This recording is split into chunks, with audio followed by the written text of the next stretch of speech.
Hello दोस्तों, स्वागत है आपका हमारे चैनल हेतीज वॉइस में।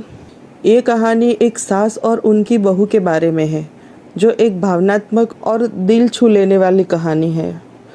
एक बार की बात है, एक गांव में एक विधवा सास और उनकी विधवा बहू एक साथ रहती थी।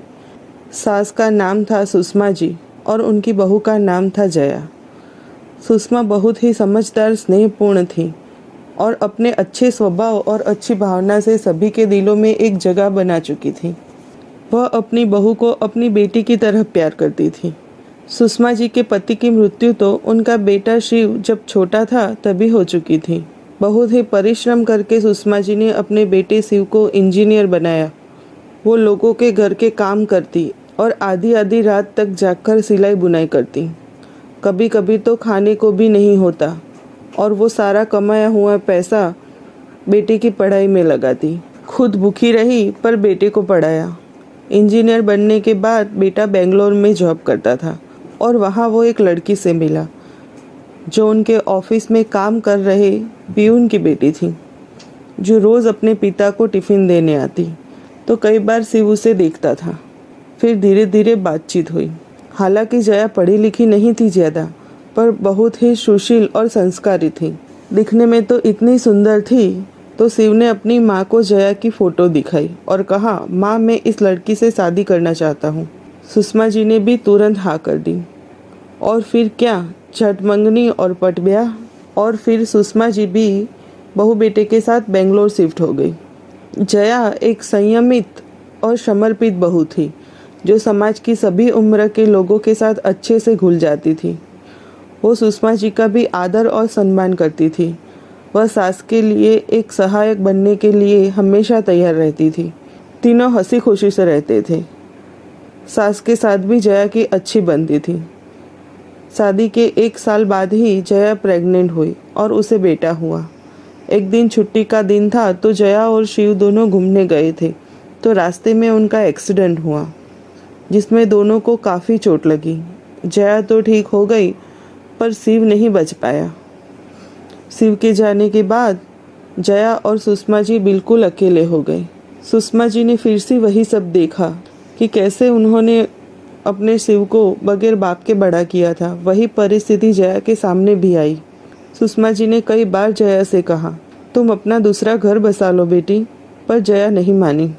मैं चली जाऊंगी तो आप अकेली हो जाऊंगी माँ। दोनों सास बहू खूब सिलाई बुनाई का काम करती और घर चलाती। अब उसका बेटा धैर्य भी बड़ा हो रहा है तो खर्चे भी बढ़ेंगे। बेटे की पढ़ाई के साथ साथ घर के खर्चे भी थे। दोनों सास बहू सिलाई बुनाई करके जो पैसे कमा रहे थे वो काफ़ी नहीं थे। जया बेटी की पढ़ाई के लिए ज़्यादा पैसे कमाने के लिए काम करना चाहती थी, लेकिन वो ज़्यादा पढ़ी लिखी नहीं थी और ना ही उसके पास कोई अनुभव था और यह उसे परेशान कर रहा था। तो वह अपनी समस्या को सुषमा जी के सामने रखने के लिए गई। जब सुषमा जी ने अपनी बहू के आंसुओं को देखा तो वह दुखी हुई और उसे गले लगाकर कहा, बेटी, तुम क्यों चिंता करती हो, मैं हूं ना।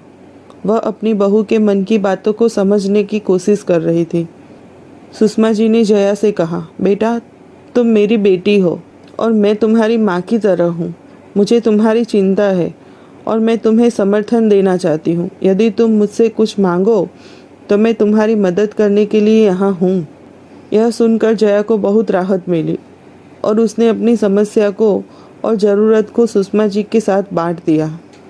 जया ने कहा, माँ, धैर्य पढ़ाई में बहुत अच्छा है, पर मेरे पास इतने पैसे नहीं है कि मैं उसको पढ़ा सकूँ। पर मैं ये भी नहीं चाहती कि मेरा बेटा पढ़ना छोड़ दे, कि उसे आगे की ज़िंदगी में तकलीफ़ पड़े।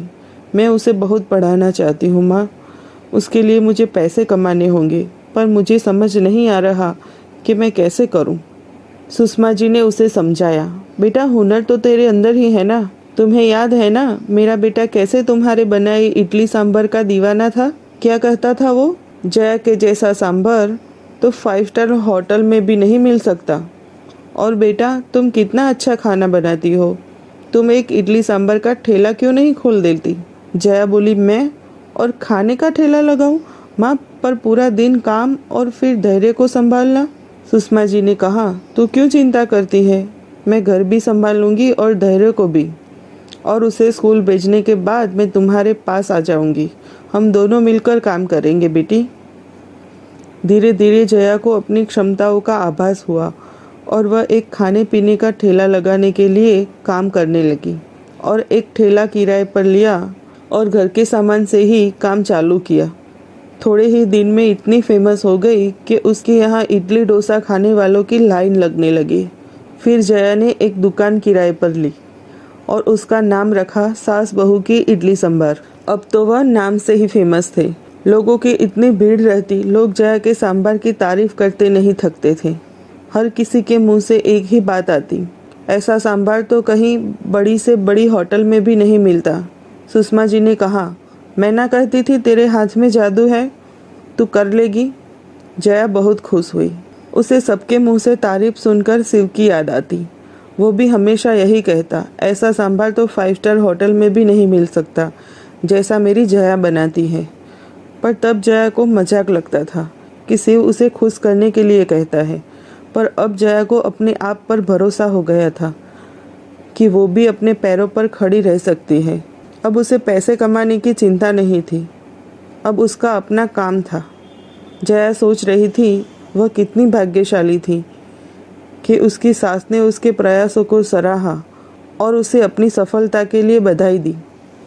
इस कहानी के माध्यम से हमें यह याद दिलाता है कि परिवार के सदस्यों के बीच एक गहरा और संवेदनशील रिश्ता होना चाहिए। जब हम एक दूसरे के दर्द और चुनौतियों को समझते हैं और सहयोग करते हैं तो हम साथी बनते हैं और सभी के लिए संतोष और खुशहाली लाते हैं। धन्यवाद। जय श्री कृष्ण। दोस्तों, आशा करते हैं आपको हमारी कहानी अच्छी लगी होगी, तो लाइक करें और अपने दोस्तों से शेयर करें और ऐसी ही कहानियाँ रोज़ सुनने के लिए हमारे चैनल हेतीज़ वॉइस को सब्सक्राइब करें।